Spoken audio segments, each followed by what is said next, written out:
মসজিদ বাংলাদেশের অত্যন্ত গুরুত্বপূর্ণ প্রত্ন নিদর্শন।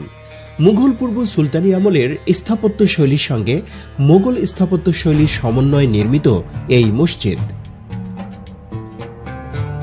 1582 সালে প্রতিষ্ঠিত হওয়া এই মসজিদের অবস্থান বগুড়া শহর থেকে 20 কিলোমিটার দক্ষিণে শেরপুর উপজেলা সদরের খন্দকারটোলা মহল্লায়।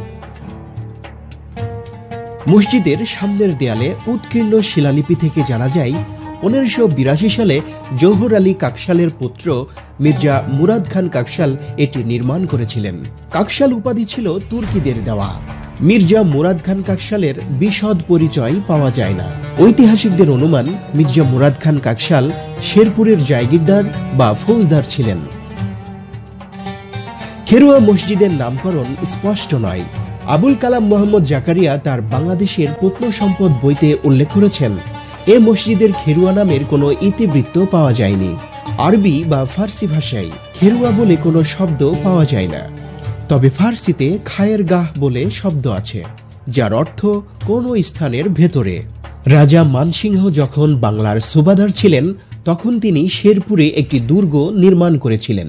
এই দুর্গের কোনো অস্তিত্ব এখন নেই, তবে মসজিদটি যদি শেরপুর দুর্গের ভেতরে নির্মিত হয়ে থাকে তবে খায়ের গাহ থেকে খেরুয়া নাম হতে পারে বলে অনুমান করা যায়। মসজিদটি টিকে আছে 4 কোণের প্রকাণ্ড আকারের মিনার আর চওড়া দেয়ালের কারণে। ইটে খোদাই করা নকশা ক্ষয়ে গেছে এবং চুন সুরকির প্রলেপ ঝরে গেছে। অত্যন্ত সুন্দর এর দেয়ালের গাঁথুনি। কোষ্টি পাথর তুল্য কৃষ্ণশিলাই উৎকীর্ণ হরফগুলো তখনকার লিপিকারদের অনন্য দক্ষতা প্রমাণ করে।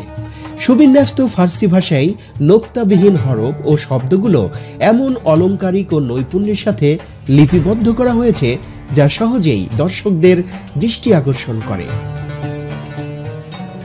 নান্দনিক বৈচিত্র্য আনা হয়েছে ইটের বিন্যাস ও খাড়া প্যানেল তৈরি করে। সামনের অংশের ইটে আছে ফুল, লতা পাতা খোদাই করা নকশা।